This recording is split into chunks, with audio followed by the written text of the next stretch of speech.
Mesdames, Messieurs, bonjour à toutes et à tous. Bienvenue au journal. Visite de travail de 48 heures du président ghanéen Nana Akufo-Addo au Burkina, arrivé au pouvoir le 7 janvier dernier.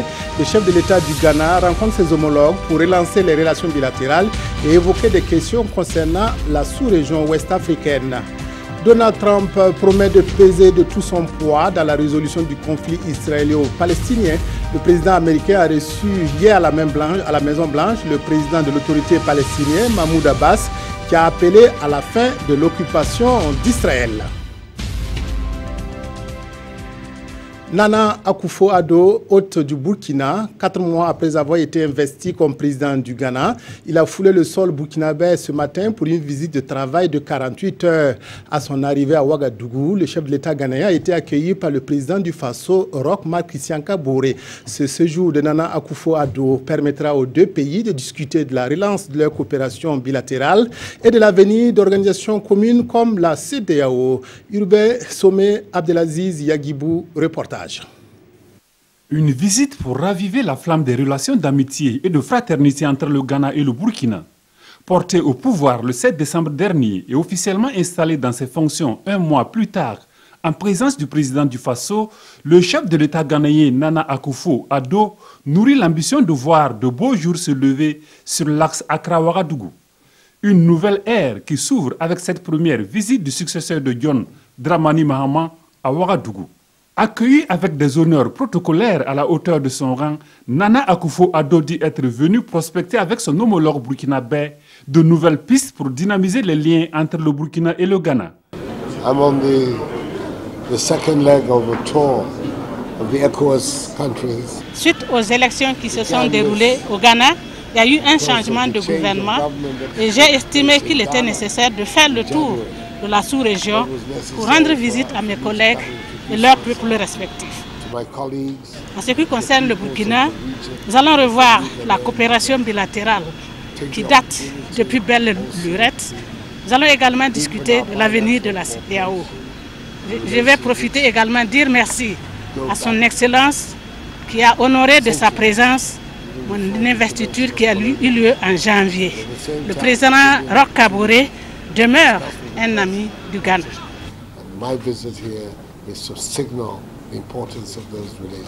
Des propos qui annoncent un séjour de 48 heures en terre burkinabé, très chargé pour la délégation présidentielle ghanéenne. Le procès tant attendu du dernier gouvernement Tiao a connu son deuxième renvoi ce matin. Il a été reporté au 8 mai prochain. Les causes de ce nouveau renvoi, 2 avocats commis d'office à la défense de Baba Ama et de Baba Diémé ont souhaité avoir du temps pour préparer leur défense. Ils soutiennent avoir reçu les dossiers de la défense hier seulement. Par insuffisance de préparation, la Cour a cédé à leur requête. Rendez-vous est donc pris pour le 8 mai prochain. Reportage Kosoun Koulibaly, Draman Guéré, Zoubaviel, David Dabiré. Le procès de l'année a encore accouché d'une souris. Après son premier renvoi le 27 avril dernier, il vient d'être à nouveau reporté pour le 8 mai prochain. Les causes, c'est lui qui les a soulevées. Maître Idrissa Badini, avocat commis d'office à la défense de Baba Diémé. Il soutient ne pas connaître son dossier par manque de temps. Le parquet ne le lui a remis que hier. Nous pensons que nous serions dans ce cas dans la possibilité de défendre comme il se doit nos clients et de tirer des conséquences. À ce début d'audience, les rôles semblent inversés. Les avocats font front commun contre la Cour. Maître Mathieu Sommet avait au préalable soulevé l'exception d'irrégularité de la Cour, puisque l'un de ses membres, le juge Elisabeth Bado, ne remplit pas pour lui les conditions pour siéger. L'article 2 de la loi dit que les 3 magistrats sont nommés par le président de la Cour de cassation. Et ça doit être un magistrat de classe exceptionnelle issu de la hiérarchie judiciaire. Nous avons un magistrat qui est du Conseil d'État et qui ne fait pas partie de la hiérarchie judiciaire. Le Conseil d'État n'en fait pas partie de notre organisation judiciaire. Elle est dedans, donc c'est irrégulier. La Cour se retire pendant 15 minutes pour examiner la question. À la reprise, elle se déclare incompétente pour connaître de cette question. Tout compte fait, le procès est renvoyé. Le temps pour les 2 avocats commis d'office à la défense de Baba Ama et de Baba Diémé de se préparer.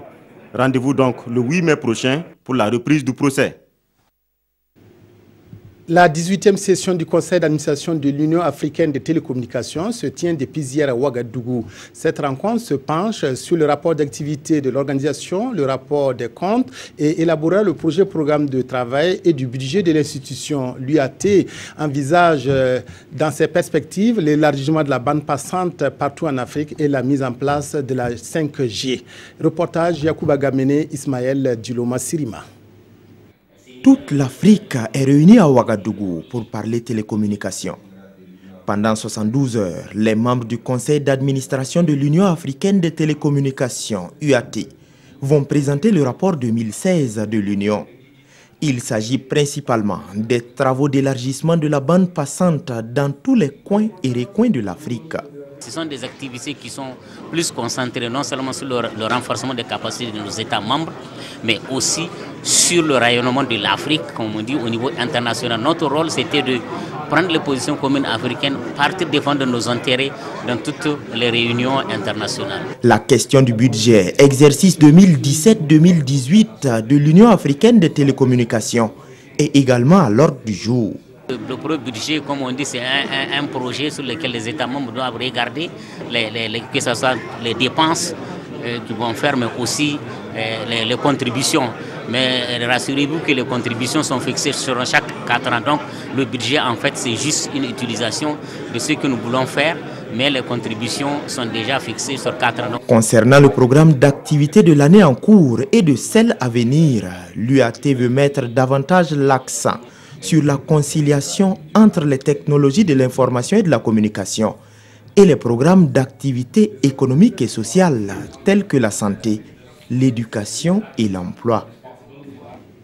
L'ambassade de France au Burkina et l'Agence française de développement financent plusieurs associations dans les Balais.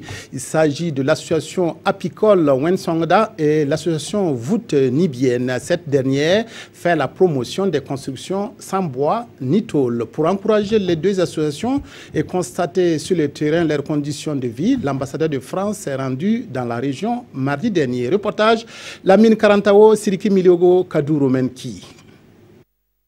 L'ambassadeur de la France sur les traces de 2 projets financés par son pays. Ici, nous sommes sur le site de l'association apicole Wensongda. De la salle de conditionnement du miel à la salle de filtrage, en passant par la salle de traitement, tout est visité par l'hôte du jour. Autre site, même scénario. Nous sommes dans les locaux de l'association Voûte Nubienne, une association qui fait la promotion de la construction sans bois ni tôle. Construire un bâtiment qui est adapté à nos réalités, avec un confort thermique et avec une économie. Grâce à l'ambassade de France, vraiment nous avons eu un soutien qui nous a beaucoup aidé. Nous avons bénéficié d'une formation pour le refoulement des éléphants à partir de ruches kenyanes et ceci a vraiment montré ses résultats. Au terme de la visite, Xavier Lapère de Cabane a pu s'enquérir des conditions d'exécution de ces 2 projets. À Wensongda, ils m'ont demandé un petit peu de poursuivre l'aide que l'ambassade leur donne, mais je pense qu'on peut continuer jusqu'à ce qu'ils aient plus besoin de nous. J'espère que ça arrivera bientôt, parce que s'ils ont plus besoin de nous, ça veut dire que c'est un succès absolu. Et ici, le soutien qu'on me demande est plus, je dirais, d'ordre de communication, politique, etc., de faire connaître, d'aider à faire connaître la Voûte Nubienne auprès des autorités. L'unité de collecte et de production apicole de la province des Balais est créée en 2009 et compte aujourd'hui 287 membres. L'association Voûte Nubienne, elle, fait son petit bonhomme de chemin dans la construction de maisons écologiques depuis 1998. Faire face au risque d'inondation et assurer aux populations de la capitale des conditions de vie saines, objectif de la campagne de curage de caniveaux lancée il y a bientôt un mois par la mairie de Ouagadougou. Après la pluie de mardi dernier, le constat est déjà amer, il faut faire vite. L'opération lancée le 8 avril dernier peine à résoudre le problème selon le constat fait au service des eaux de l'assainissement de Ouagadougou. Vincent Tindrebeo. Aussitôt les premières pluies à Ouagadougou et les eaux débordantes des caniveaux plongent les populations dans l'inquiétude. Ici, au quartier d'Apoya, c'en est un véritable calvaire pour les habitants. Quand il pleut comme cela, la voie est inondée, vous-même vous voyez déjà. Les caniveaux ne sont pas débouchés. Donc quand l'eau se remplit, ça se déverse dans nos ateliers. On n'arrive même pas souvent à travailler. Bon, certains sont venus, ils sont épurés. Mais bon, vous-même vous voyez qu'il n'y a même pas de dalles même. Certains sont partis avec les dalles. Et quand il pleut, c'est pas bon. Ils ont épuré ou bien ils n'ont même pas épuré, on ne comprend pas. Pour prévenir les risques d'inondation, la commune de Ouagadougou a lancé depuis avril une campagne de curage des caniveaux. Ici, des ouvriers en activité.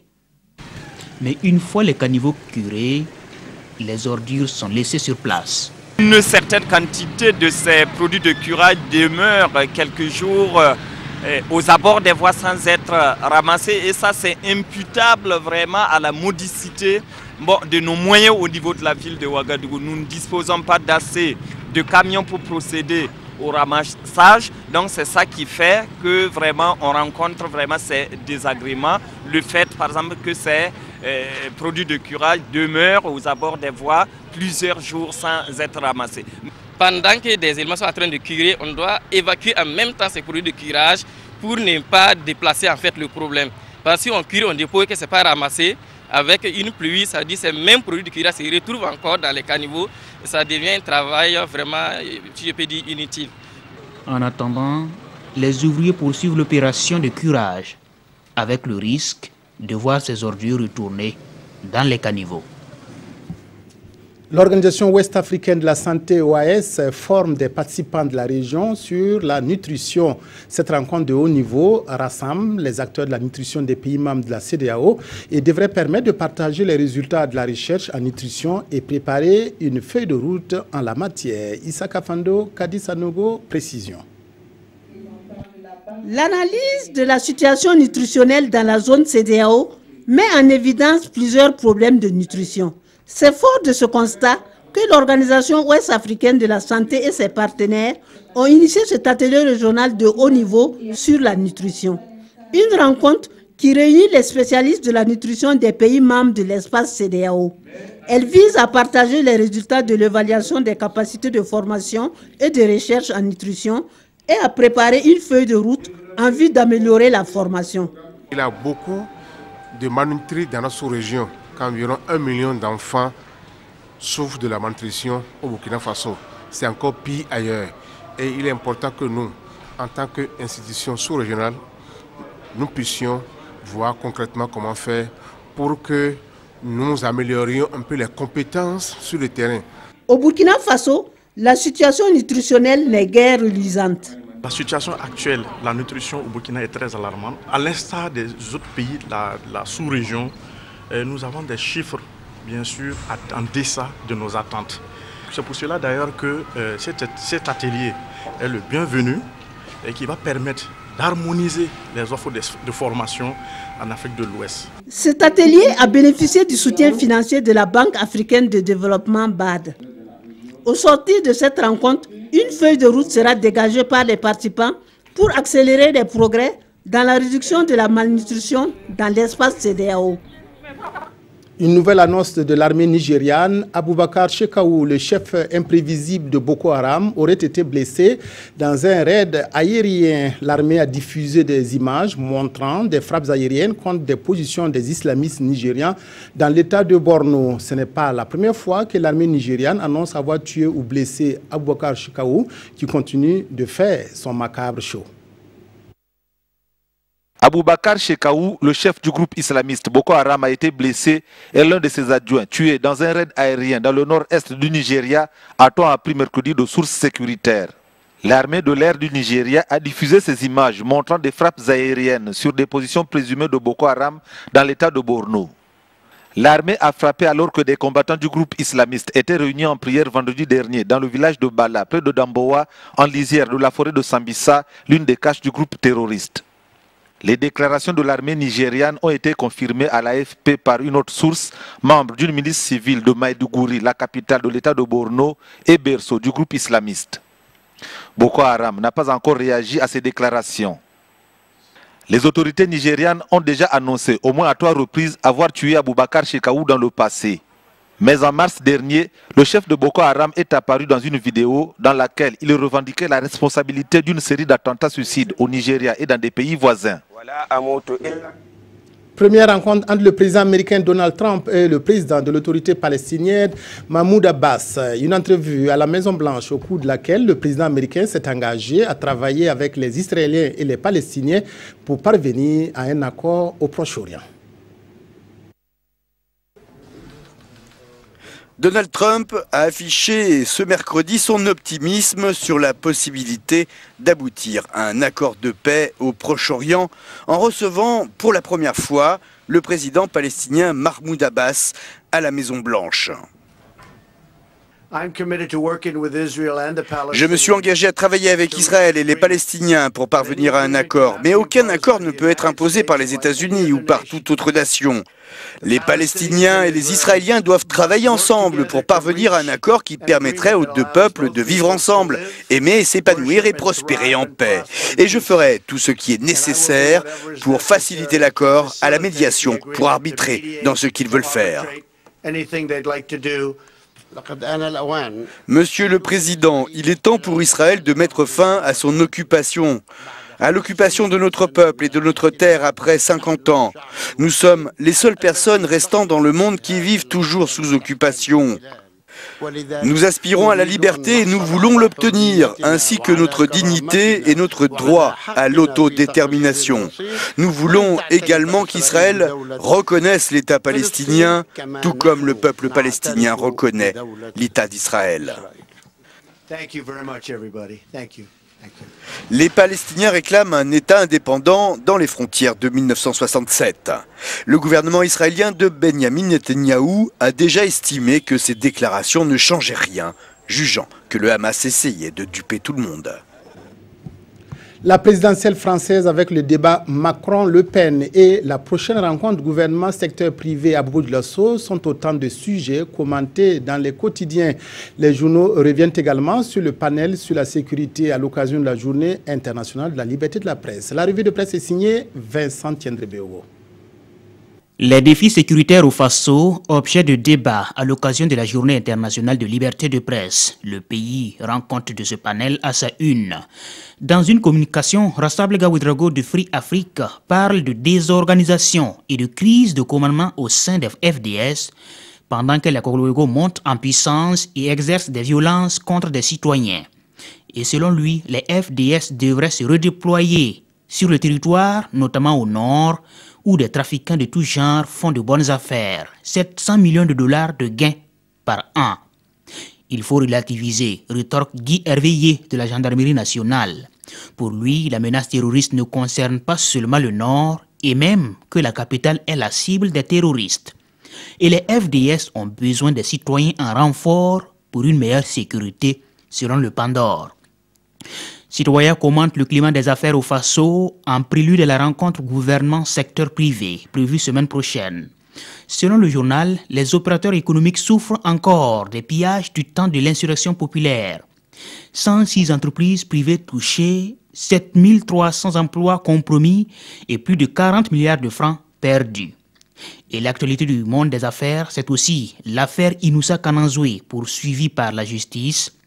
Toute chose qui rend le climat délétère, selon le journal, au moment où le gouvernement cherche à mobiliser des ressources internes pour le PNDS. Alors, il faudra apaiser le climat des affaires. Présidentielle française, duel cathodique pour un fauteuil, titre l'Observateur Palga à propos du face-à-face télévisé entre Marine Le Pen et Emmanuel Macron hier soir. On s'est attardé sur tout, sauf l'Afrique. De toute façon, continent du passé ou du futur, ce n'est pas l'Afrique qui fera gagner ou perdre une élection chez les Gaulois. Et c'est Macron, sauf cataclysme, qui l'emporte, prédit l'Obs, mais ce ne sera pas dans des proportions soviétiques. Du journal, merci de votre aimable attention. Excellent après-midi en compagnie de la RTB.